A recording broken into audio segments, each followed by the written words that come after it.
The vaults of the Walt Disney Corporation contain archives going back for almost a century, and the material contained therein is all a product of its time. Over the years, and for various reasons, censors have come down on Mickey, mostly for material being a little too edgy for its time, but sometimes for reasons much weirder than one might expect. From the 1920s all the way up to the current decade, here are 9 Disney cartoons, episodes, and more banned by censors. The Vanishing Prairie. In the late 40s and early 50s, Disney's cartoons featuring Mickey Mouse and friends were not quite as popular as they once were, with the ascent of Warner Brothers, and everybody's favorite Wascally Wabbit, Bugs Bunny. Ever the innovator, Walt Disney saw this as an opportunity to expand into new areas, one of which was the nature documentary. These efforts were very successful, with 1948's Sea Island and 1953's The Living Desert both picking up Academy Awards. But 1954's The Vanishing Prairie, while also very high regarded, featured one sequence that drew the ire of New York State censors.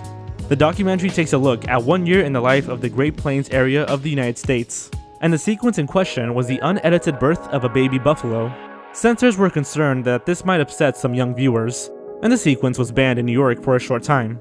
Fortunately, The Vanishing Prairie had the advantage of being very good, even helping to establish the viability of the nature documentary in general. It also won an Oscar for Best Documentary, and the New York ban was lifted after a few months. The Shindig cartoon.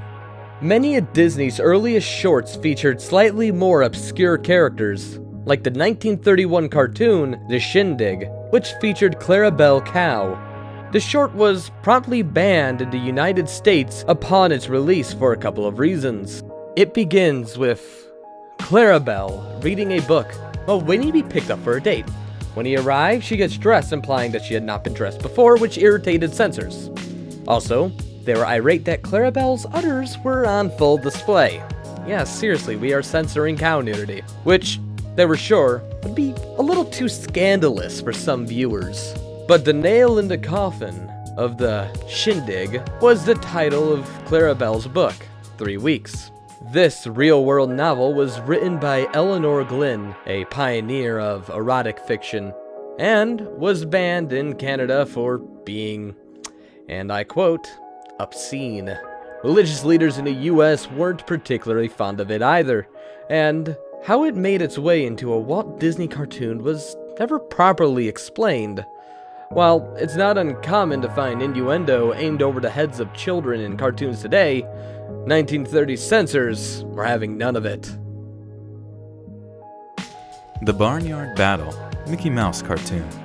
Disney cartoons were famously banned in Germany at the outset of America's involvement in World War II, but many are unaware that Hitler was actually a huge Mickey Mouse fan and owned an extensive collection of shorts. The only Disney short to be banned in Germany got the censors' axe 3 years before Hitler's rise to power. The 1929 cartoon Barnyard Battle, banned in Germany in 1930. The short depicts Mickey doing battle with anthropomorphic cats who also happen to be German soldiers from World War I.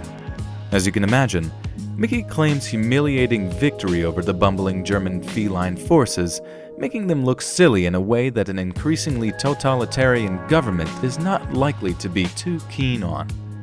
Interestingly, once Hitler came to power, he could not abide any of his beloved Disney cartoons being unavailable to him, so he simply had the offending scenes removed and lifted the ban. Deadly Force, Gargoyles. Although it only ran for 3 seasons, Gargoyles is beloved by many 90s kids, being the story of ancient gargoyles that come to life at night and protect the city, the aid of their police officer friend. The show featured complex storylines and a dark tone that was quite unique for children's programming of the time. One of the storylines in the series' first season got a little too topical for its own good and pushed the boundaries of what type of subject matter was acceptable for kids' television. Episode number 8, Deadly Force, sees one of the gargoyles, the childlike happy-go-lucky Broadway, accidentally shoot Elisa, their cop companion, with her own gun while copying behavior he saw in a movie. Well, she of course survives, after all it is a children's show. It's a shocking and bloody incident that censors decided put across its "don't play with guns" message a little too effectively. The episode is pulled, but allowed to re-air after a few changes are made. Most significantly, the removal of all traces of blood from the offending scene. Quitting Cold Koala, Jessie. The live-action sitcom Jessie aired on the Disney Channel for 4 seasons beginning in 2011. It's the adventures of a small-town girl who moves to New York to become an actress, but instead ends up a nanny to celebrity children. The show wasn't exactly known for courting controversy, but one episode was briefly banned from airing for one odd reason. Before the Season 2 episode Quitting Cold Koala ever aired, it was available on the Disney's website Video on Demand, and among the viewers who saw it were some that were very upset at the show's treatment of gluten sensitivity. This might seem odd at first, but many young viewers, many of whom presumably were dealing with sensitivity to gluten themselves, were brought to tears by the episode's portrayal of Stewart's gluten allergy. Is this pancake gluten-free? It's glue-free. Is that close enough?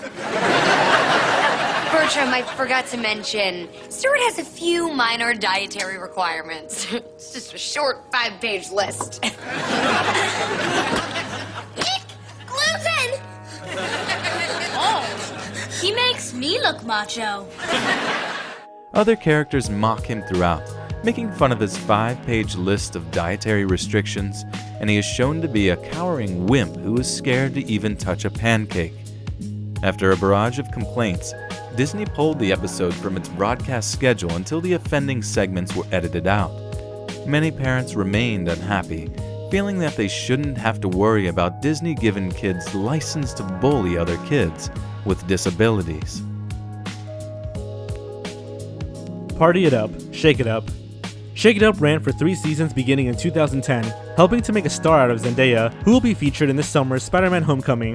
The show followed a group of teenage backup dancers on a local show and their offset shenanigans, which again doesn't sound like something that would court excessive controversy.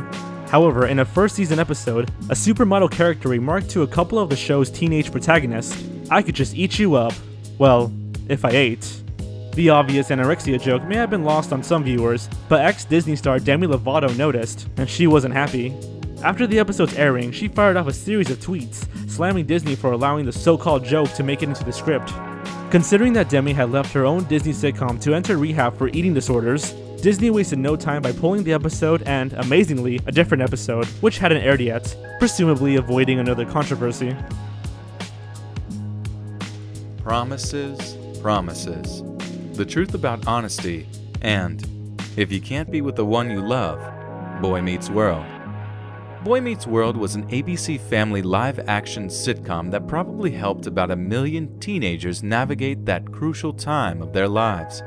It was a fairly honest, especially for ABC and Disney, look at the tribulations of growing up, focusing on main character Corey Matthews and his life from middle school to college. When the series ended in 2000, it was picked up for reruns by the Disney Channel, which declined to air 3 episodes which it felt contained subject matter too mature for young viewers. In If You Can't Be With the One You Love, Corey decides to get drunk after being dumped by his girlfriend. He talks best friend Sean into joining him, only to have the decision almost ruin Sean's life with an immediacy that only sitcoms can deal in. The other 2 banned episodes, The Truth About Honesty and Promises, Promises, deals with the teen's decisions on whether or not to have sex. Strangely, Disney nixed the episodes despite the fact that the first depicts alcohol as being sort of like Satan, only maybe a little worse, and the other 2 both featured their teen protagonists deciding that they're not emotionally mature enough for sex yet. Unfortunately, it was decided by Disney that positive messages about sex and alcohol were to be avoided in favor of not discussing these subjects at all. Disney's UFO documentary. The 1995 documentary Alien Encounters has become the stuff of urban legend. This is because it was only aired once with no promotion and only on 5 stations across the United States before disappearing for decades.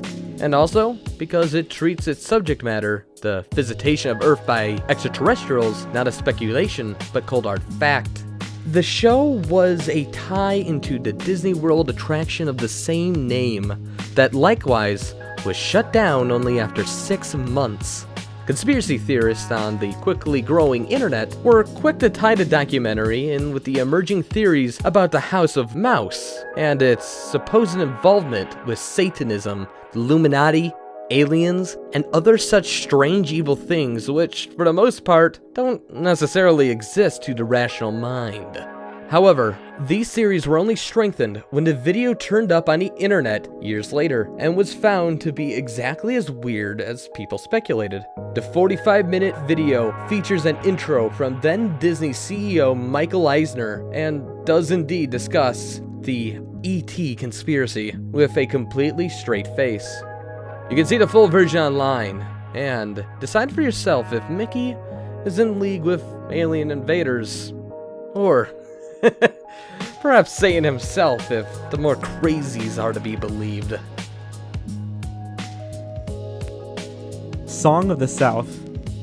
Finally, we have Song of the South, which has probably contributed more to Disney canon than any other entry on this list, solely by virtue of Zippity Doo Dah, a song which everyone on Earth is seemingly born knowing the melody to, and which won an Academy Award for Best Song in 1947. Many of its segments, like the ones featuring Brer Rabbit, pop up occasionally as shorts, but the complete film has never been released on video in the US, and it never will. This is because the film is set right after the close of the Civil War, and is narrated by a former slave named Uncle Remus.